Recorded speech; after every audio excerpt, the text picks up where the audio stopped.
Thank you for joining me, Mr. King, as we continue our series on Black History 365, the series. And so I appreciate you taking your time to be a part of the series. So let's just begin. If you would just tell me where you are from.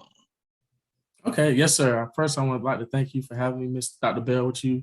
I'm really, appreciative of being up here with you this evening to be able to conduct this interview with you. So yes, I'm from Raleigh, North Carolina. Grew up in Raleigh. Been in Raleigh all my life, and yeah, that's where I'm from, Raleigh, North Carolina. Good. Glad to have you. So let's get started. So Yes, what does Black history mean to you? What does that mean? So Black history to me is the history of this country. It is the most important history in my eyes.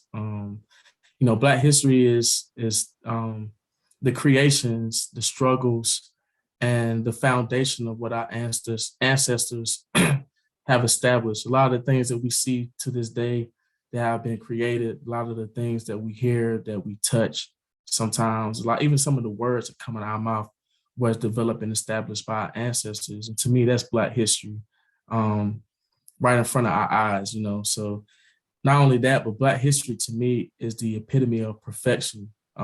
It is something that I feel like we should not only just celebrate for 1 month, but we should celebrate it for every day, every hour, every second that we get, because like I stated, a lot of things that we see, a lot of things that have been created, a lot of things that we hear, a lot of things that we touch, to me is Black history from our ancestors, establishments, and creations, and like I said, their struggles as well. So good. Do you think that you are contributing to the yes, legacy sir. of Black history?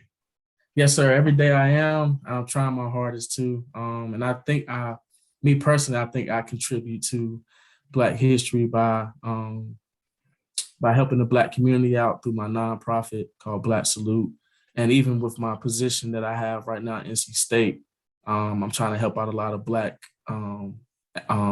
students at state, a lot of Black students at different HBCUs, and just any person that, any of my people, anybody that look like me, just trying to help them out. And, by establishing different relationships, helping them getting, certain positions that they want to get in when it comes to a job, or in regards to help with the community with my nonprofit, trying to help them, provide the needs and the wants for the people, for my people in the community. So every day it's a journey, and it's a struggle sometimes, but I love doing it and love contributing to Black history. So tell me more about your organization. Why do you have the organization? What was the impetus and the reasons behind you creating and establishing? Yes, sir. So I would say my organization is called Black Salute, and it stands for Building Longevity and Creating Knowledgeable, Strong, Aligned Leaders that are united to evolve. And I grew up in Southeast Raleigh High School, predominantly Black community. During the time when I was there, a lot of things was transpiring as a young Black man of my age at that time. So I've been had encounters with police brutality, racism, a lot of things that as a young Black man at a young age, you would never have thought that you would have encountered with, in your own backyard or your own neighborhood.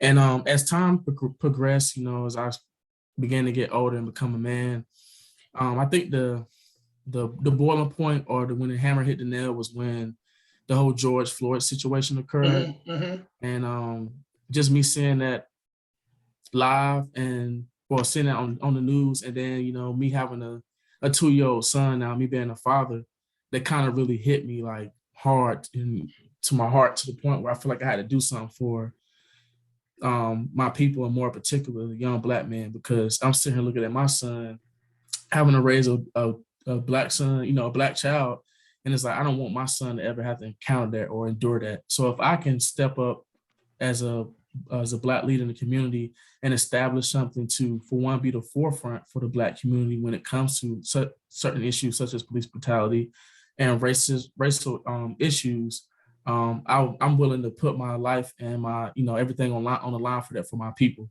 And not only that, I wanted to develop my nonprofit organization called Black Salute because I wanted the community where I grew up at to feel like they have an entity or organization that's theirs. Like most of the time, we were just talking about this prior. Where I grew up at, gentrification has, you know, stepped in my community and has taken over everything. So a lot of the things or events or programs that are being provided or supposed to be provided for the Black community, now you're getting a very diverse group of people that's coming in and taking over these programs or events. And so that's where I was like, I need to step up and do something. So that's where I began to establish Black Salute, and we have been established since 2020. So, well, thank you. I applaud your efforts in working, yes, sir. in working with the community. So that's certainly something very positive that we all can applaud. Thank you. So, how important are role models? What's your thoughts on the necessity for role models? Role models are very important. I know me personally, I'm gonna speak for my role models. They are pretty much like my lifeline. And I think it's pretty unique that the four people that I look up to the most are all women. And it's, it says a lot, that my role models are all women. Of course, the top of that list is my mom. That is my lifeline.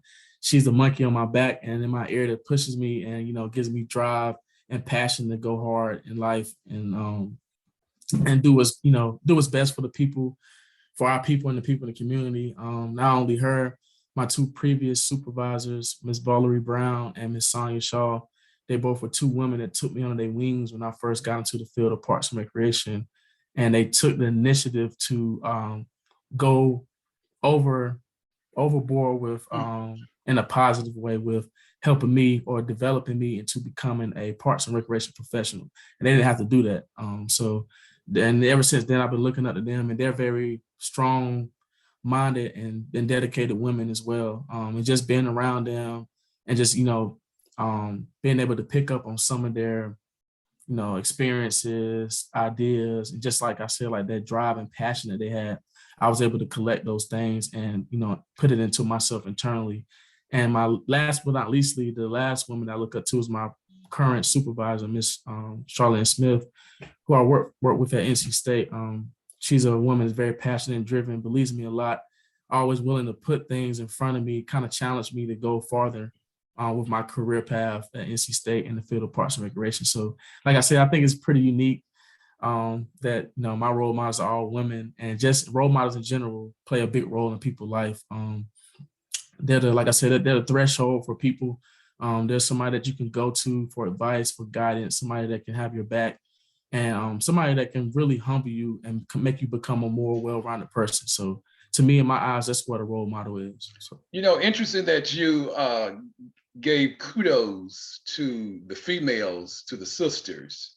You're not that unique, because if someone were to ask me that question, I would say exactly the same thing you said. And I would name at the top of the list females. Yep. Although I had a mother and a father in the home, but when I look back over my life, I think of the females in my life who pushed, who molded, who directed, and provided for me in many ways.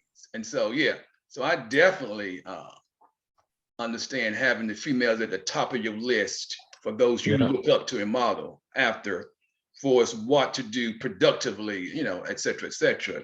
So talk to me about, we talked about role models, we talked about Black history, and you alluded to your degree, I believe, in tourism. So talk to me about your educational preparation and the necessity for excellence in the field. Oh, yes, sir. So I'll talk about my experiences within the field of Parks and Recreation and tourism. I started off at North Carolina Central University, HBCU, Eagle Pride Hey, Amplified. Had Eagle, to I'm an shout that Eagle. out. Okay, Eagle Pride.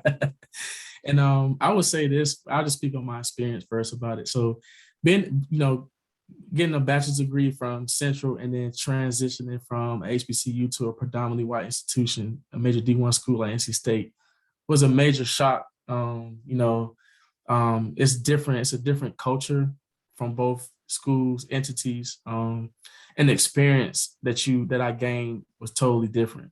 So like prime example at Central, a lot of my professors in the field of parks and recreation was very strict on me and hard on me. They didn't cut me no slack, like really stayed on me hard, to the point where, a couple of times I feel like giving up, but I knew at the end of the day they was on me like that and was on me hard because they saw the passion in me, the will to, go get it, and where I can be at down the road, where it's at, where in comparison to like NC State, when I went there for grad school, it was like the professors was kind of really laid back and like, oh yeah, just as long as you get your work done, it really doesn't matter. So I compared it to like this. So Central it's like a good home cooked meal. It's like soul food. It's good for my soul. It's a place I always want to go back to and be around the people and the culture and the swag and the energy that it brought in comparison to like NC State. It was like fast food, a quick meal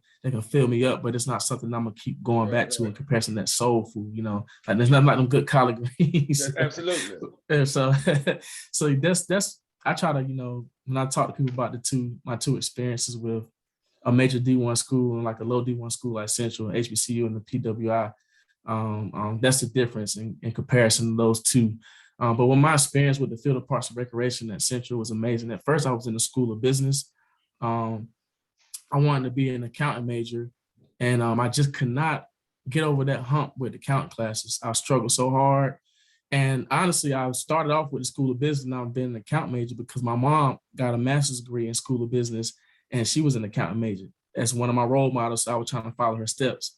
And I wasn't able to accomplish that. So I was really frustrated being a student athlete at the time, still battling cancer. It was just a lot on my plate. So one of my best friends at the time, he was in the field of parks and recreation, or department, I'm sorry. He was like, dude, just come on over here. You can still do what you want to do when it comes to sports, being around the stuff that you love to do. And I kid you not, Dr. Bill, I went over, transitioned over to parks and recreation tourism department at Central, and my career path just shot off like a rocket. And ever since then, I've been on this roller coaster that's just been going uphill, and I don't even know when it's gonna come down. But that is definitely my experiences, and I would definitely say this as well.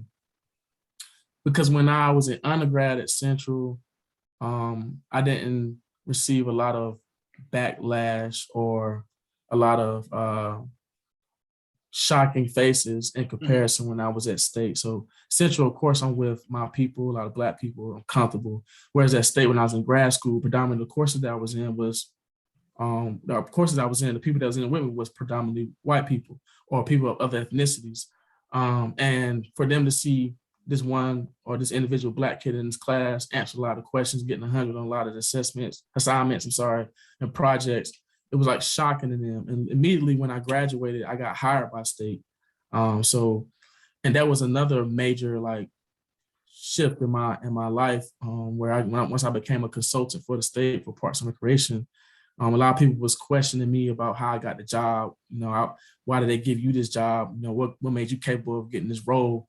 So of course, you get all different type of people coming at you in different ways when you a young Black man such as myself and very educated and stepping into a position like that that has a lot of power, they're definitely gonna come at you. But I feel like Central has played a major role in that with coming across those different professors with that thick skin and preparing me for the field of parks and recreation and being a professional. So that's definitely my experiences in comparison for parks and recreation and both of those two entities. Good. So what is success to you? So success definitely does not have no cap. I believe that success is what you make it. To me personally, success is not materialistic items, having the fancy car, the biggest house on the block, or having the most money. Success to me is what pretty much what make you happy, and what fulfills or what fills your cup.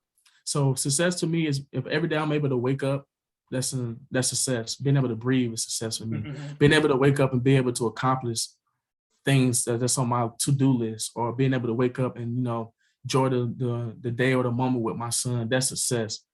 To me, in my eyes, success. I don't cap it or put it on anything that doesn't have no value from the one above. It's more so the things that we that sometimes a lot of people take for granted, and when those things are gone, people, of course, they wish they had it back. So those are the things that I consider, that make me successful. Like I said, like, being able to wake up every day, being able to spend time with my son and my family, and being able to accomplish the things that I want to do in life. So that's success for me. Do you or have you compared success from one person to another? So growing up, I used to do this, and I only compared my success with the people I looked up to. Like I would say, like my mom, my previous supervisors. So I was trying to compete with them. I'm very competitive, so that was my thing, was competing with them, because they are all successful women. They thrive. They all have thrived in their fields of work, where they do for a living, and they just are phenomenal, all around great people. And for me to I was trying to compare my life and my success to them, and accomplish things that they did or go surpass what they did. And I found myself stressing myself out and getting very frustrated, because at the end of the day, that's what God and that's what they had stored for them. So my path and my route is totally different from theirs. And as I got older and time progressed, I started to realize that. And initially, God smacked me on my right tracks, and I've been going down my path of what I think success is to this day. So good. So let me ask you this question, and keep it clean. Yes, sir. What gives you a smile? What makes you smile? It's three things that make me smile. And the first thing that makes me smile every day, and this is why I never frown, and everybody always say, why you always smiling? Because my situation when I battled cancer, something that, I never thought I would have to endure. And it's something that almost took my life. As you know, I had 24 hours to live from that. And, just going through something that catastrophic will put a smile on your face when you overcome something like that. So that is really my primary reason why I smile every day and I never frown, because I know it was one point in time in my life where my life could have been taken away, but God had other plans for me, and I have to be thankful and appreciative of that, because if not, like I said, I wouldn't be here. So that's the first reason why I smile every day. The second reason is because of my family. In my family, we're very family oriented. Like I was talking highly about my mom, of course, my siblings, just having people that provide that unconditional love and got your back no matter what, whether you're right or wrong, that just make you feel good and put a smile on your face. And last but not least, of course, is my son. Being able to see him and spend time with him is a blessing, because when I was battling cancer, and even with my 3 to 5 years with that whole situation, I was always told I could never have kids. So for me to have a son that's a 2-year-old is a blessing, So that right there just puts a smile on my face every day, to see him, to know that I was able to be a part of a bigger picture to help, create him. So those are the three things that put a smile on my face. So now let's go back to something you said earlier about your cancer. Yes, sir. Scarce predicament. I believe, if memory serves me, at the age of 17. Yes, sir. So at the age of 17, your life changed.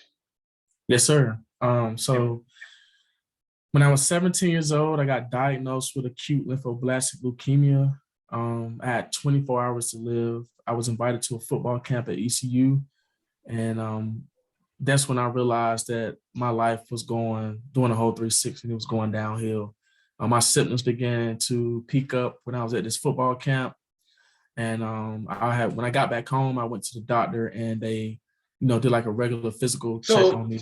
So you was told at the moment diagnosis that you had 24 hours? Yes, sir. Yeah. So literally when I got to the doctor and when I left, the doctor called me back and said that I need to rush to UNC-Chapel Hill, because he didn't think I was gonna make it within the next 24 hours. So I had to drop everything I was doing, go straight to Chapel Hill, and the chief for hematology oncology for children's cancer was waiting for me, Dr. Stuart Gold. And when I got there at Chapel Hill, I was immediately rushed to an intensive care unit. And that's where my life just went downhill. I went from 175-pound student athlete to 135-pound cancer patient within hours. So as a 17-year-older process, how was the processing at that moment? Were you able to absorb and take in everything at 17? I wasn't. And that's like the biggest thing that people ask me, like, what was your thought process and how was you handling that? I wasn't even processing. I couldn't even I didn't have no time to think. It was just everything was just happening so fast and rapidly. And it's just like, it was a shock. It was shocking to me because literally the day before that, I was on the football field running touchdowns, and now I'm laying in the intensive care unit fighting for my life. So I couldn't grasp the concept of what was going on. And for the doctors telling me that I had cancer, and I'm like, man, I just scored like 3-4 touchdowns, and you telling me I have cancer now. So, but when I got in that intensive care, that's when I really realized how bad off I was. And I was dying right in front of my own eyes, in front of my mom. My body began to swell up. We got to the point where they couldn't find no veins in my body. So I had to put a central line on my neck to get a blood transfusion flowing and get chemotherapy in me, because my doctor said that at that time when I was there, because I got to the hospital probably around like 10:30, 11 o'clock that night. He said if I didn't, they don't get things up and going within time, I probably won't be able to see the next morning. So, but thankfully they was able to do that. I stayed in the hospital for about 3 months straight. I was never able to go outside, never able to get no fresh air. I was in one room for 3 months straight, fighting for my life. And I was able to come out of that and go back to school. My doctor told me I could never play sports again. And I told him I won't listen to none of that, and I overcame that and went back my senior year at Middle Creek High School, played football and basketball, and led both teams to the third round of the playoffs. So. Oh, okay. So So prior to your diagnosis, feeling bad or discomfort, or what was things sudden just happened? So leading up to it, so this happened in my sophomore year going to my junior year. So it going all the way back to middle school, I always had an issue with catching severe cramps, whether it's in my calf, catching Charlie horses in my, by my hamstring. Even got to the point sometimes I would catch full body cramps. So when I got to Middle Creek my freshman year, I was starting to catch cramps really bad, and the doctor that was at Middle Creek on hand for sports doctor, he thought I had sickle cell anemia. So he was the first one to point out that something was really critical with me when it comes to like a severe sickness or illness, but he couldn't put his finger on which one it was, whether it was cancer or sickle cell anemia. So the symptoms really peaked when I was invited to that football camp at ECU. That's when I realized like I was having a hard time breathing when I was running. My vision got very, very blurry. My face began to swell up. So that's when I was like, something really wrong with me. And everybody knows their body. Mm-hmm. And when something's really, it's a major issue with your body. So that's when I realized something was really wrong with me. When I got back on the bus, I was having a hard time breathing, gasping for air, and I got home and I was telling my mom about what was going on with me, the symptoms. She thought I was just being a typical teenager complaining, but then I guess she really realized that something was really wrong with me. So that's when we went to the doctor, and then everything just went left very quick. So So your recovery, how was the recovery? So now I would say this, I had to endure a lot of things that a typical teenager wouldn't be able to handle to get back to where I was at a fast rate. I had to do spinal taps and bone marrows. Sometimes I did spinal taps with no anesthesia because that sped up the process. If I could knock a couple of spinal taps out without for them putting me to sleep or getting things done. So that was your choice. That was your choice. Yes, sir. Yep. So to be able to do that and just like I said, pushing myself, going to chemotherapy, because chemo is a toxic poison that's flowing through your body. And when that gets in your bloodstream, your system, it just drains every ounce of energy that you have. And that's why you see a lot of people when they battling cancer, they do chemotherapy, they don't really want to move, they don't want to talk, they don't want to do anything. So I had to force myself to get up, to go to these appointments, force myself to get this chemotherapy, force myself to, to take and endure a lot of things to speed the process up. Because like I said, I want to get back to school. I miss my life. Been in the hospital for 3 months straight. I mean, that can mentally stress or traumatize anybody because you're not endured with or in the flow of life or that or your normal lifestyle. So I want to get back to my normal life, want to get back to my normal self. So I had to push myself. I started doing push-ups and I was in the hospital. I was able to start walking again. I was walking a lot on the fifth floor in the children's hospital, just trying to get myself prepared. I had a couple of visitors that really motivated me. Coach Dana Bible, he was the former offensive coordinator at NC State. He walked by my room one day, came in screaming at me, fussing me out, telling me to get up. Because it got to a point where I started to give up on myself because I didn't see no results. And he came in there and he was like, he pushed me, motivated me really hard. And that kind of just hit a little spark in me. And I just really started to go 10 times harder than what I was already doing to try to get, for recovery. And then the whole process when I got to Central and undergrad, I was still battling cancer at that time.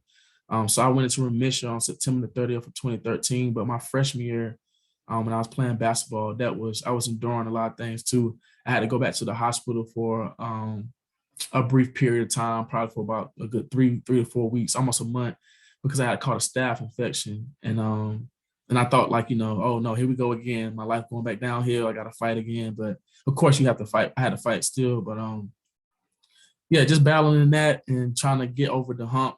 When I finally got over a hump and got into remission, it was like a relief, because remission is like a period of time where they realize you have went a certain amount of time without anything catastrophically happen. So when you go into remission, you got to go 5 years out from that remission date to show proof that this cancer is completely gone. So I've been 5-year cancer free now. So good. So what gave you, and perhaps what gives you the faith, the belief during the recovery to continue? What was in you? What was in you? It was God, but it had nothing to do with me.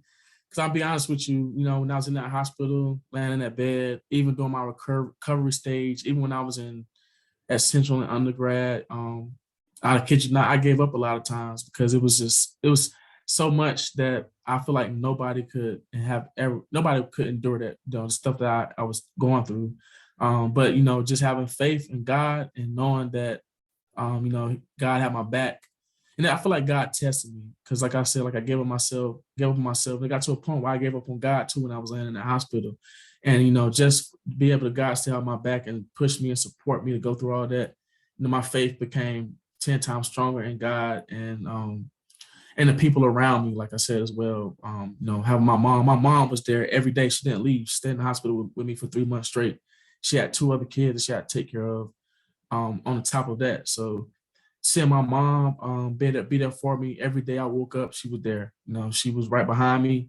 When I cried, we cried together. Everything I endured, she endured it as well. Not the physical part, but all the other things a part of that. And then my football teammates, basketball teammates, every coach that ever coached me showed up every day to the hospital. It got to a point where it was over 200 people in intensive care when I first got there. They had to send everybody home because you can't have that many visitors. It was football players line up in the hallway sleeping overnight because they wanted to, they wanted to see what was going to happen if I was going to be able to, see the next day. Just seeing all that love and appreciation just really just kind of motivated me and pushed me even harder to overcome my situation. So throughout your ordeal, throughout all that you've been through, what gives you hope today? So throughout everything, what gives me hope today is for one, of course, God, and two, the experiences that I have encountered when it comes to battling cancer. Me growing up as a kid and like I said, in a rough area, that just gives me hope and belief that at the end of the day, no matter what, as long as I keep striving to be the best me and keep pushing myself and believing in myself, everything will be fine. So. And throughout all of this, and after being told that you wouldn't be a father, And here all of a sudden, blessed be, Yep. here come a bouncy baby. Yes, sir. Yep. I was so shocked when I found out, that I was about to have a child. I was like, well, they told me I couldn't have no kids.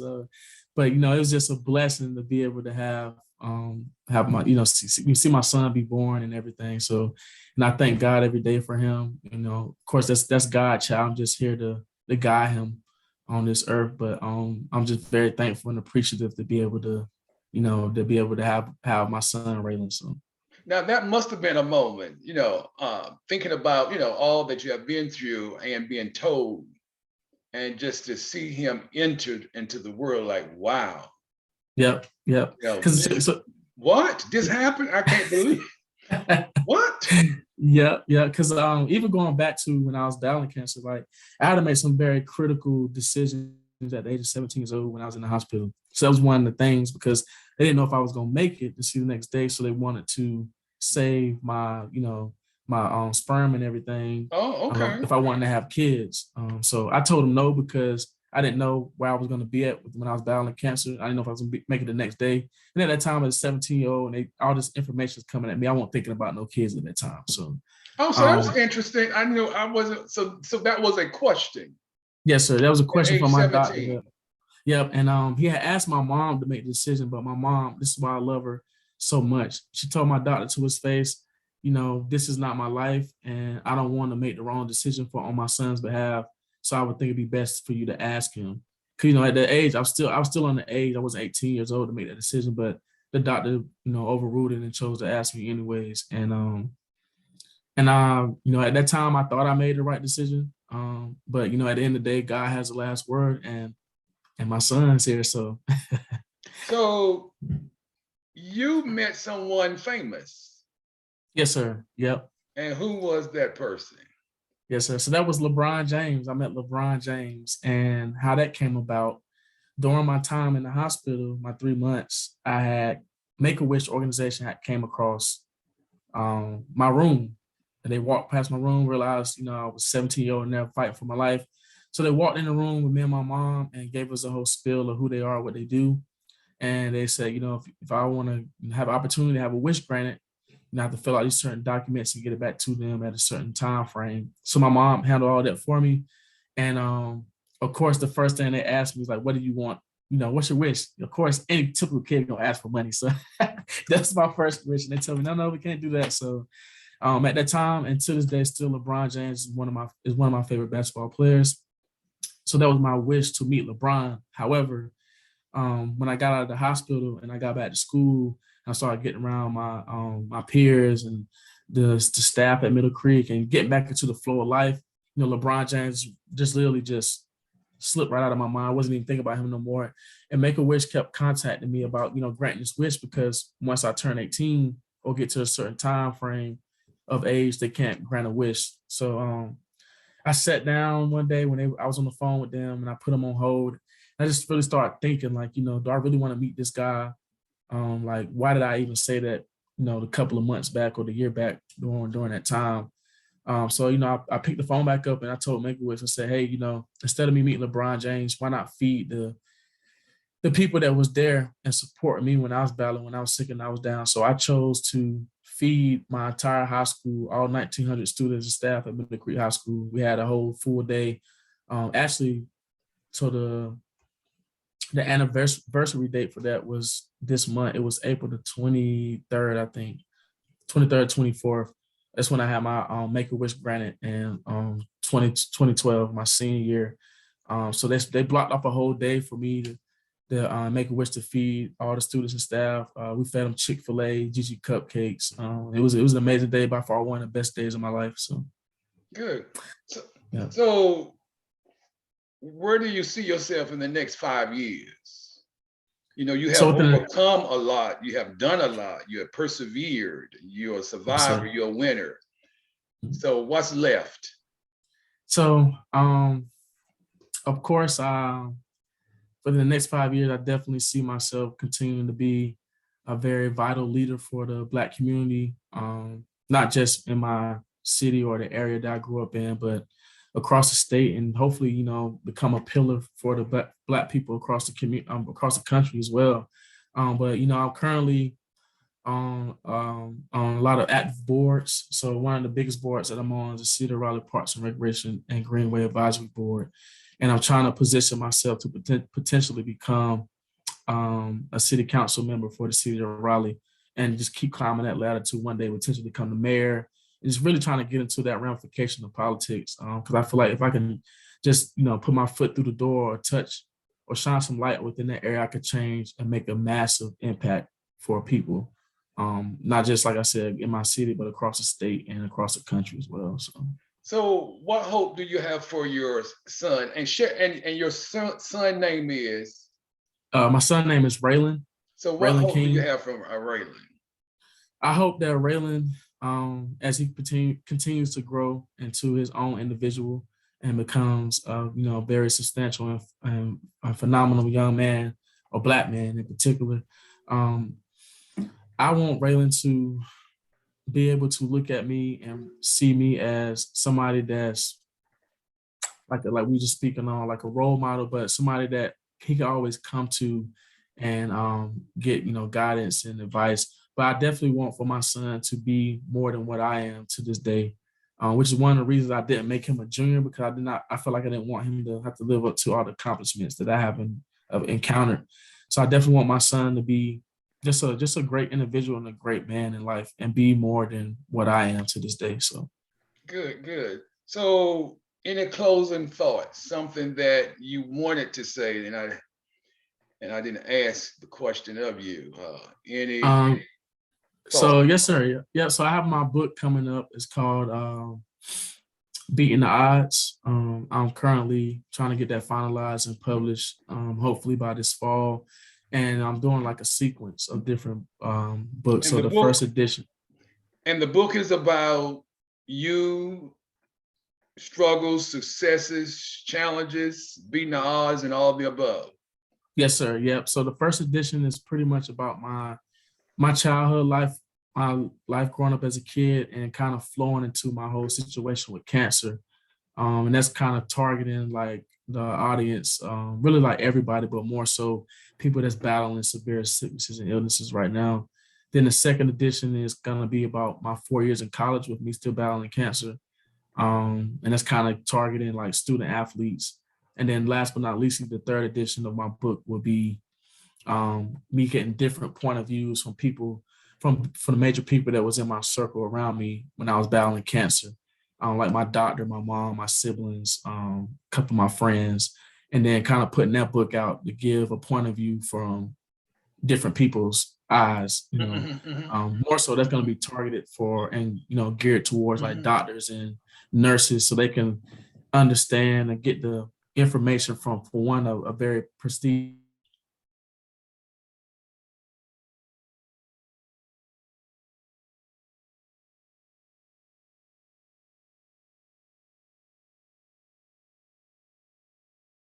Did I lose you, Mr. King? Each one of them maybe like 60, 70 pages, but things will be pretty good. So yes, sir. Good. So Bill, I know you're going to wrap things up in just a moment, but I just wanted to have one or two questions for Mr. King here.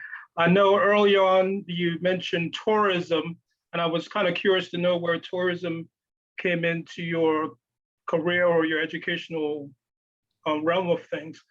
And the second question is, do you believe if you were in a different place that you could not have gotten to the proper healthcare facility, that your story would be different?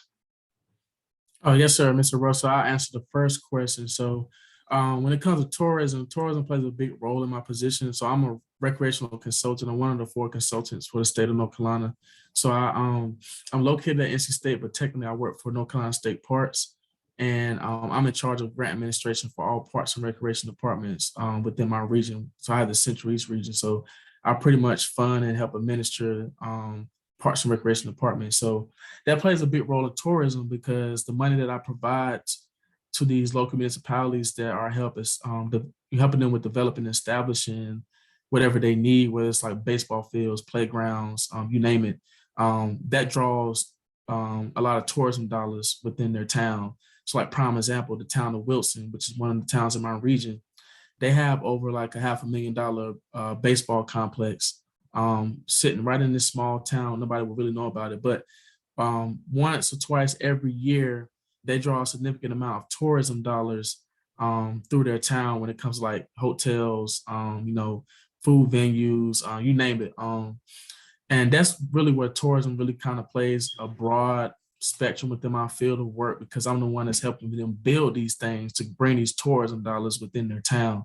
And of course, when tourism money comes in, it peaks everything up around the town, shines light within that town. So that's what the tourism plays when it comes to my role for what I do in the field of parks and recreation right now. And then with your second question, I feel like if I was in a different location, and I wasn't able to get to UNC-Chapel Hill, I honestly, I don't know where I would be. I really feel like that I probably wouldn't be here sharing this with you guys today, because I say that because UNC-Chapel Hill did a phenomenal job taking care of me, making me feel comfortable, and handling my whole situation when through my battle with cancer. I will say this. So St. Petersburg, was it St. Petersburg? Not St. Yeah, it's St. Jude. I'm sorry, which is the big cancer hospital, where they really do a phenomenal job. I don't know if you guys have ever seen it with the commercial St. Jude. Yep. So that was my first option. They was trying to fly me from my location to St. Jude because they didn't know if I was gonna make it for the next few hours.